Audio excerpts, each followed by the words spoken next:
Removing EK crossmember.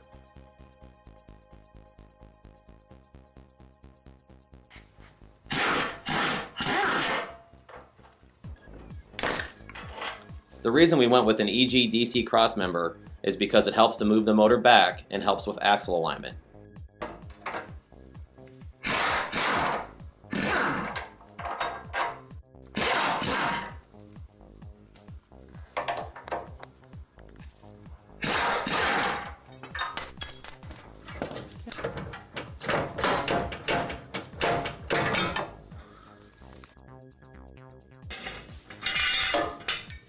Support subframe before removing the last bolts.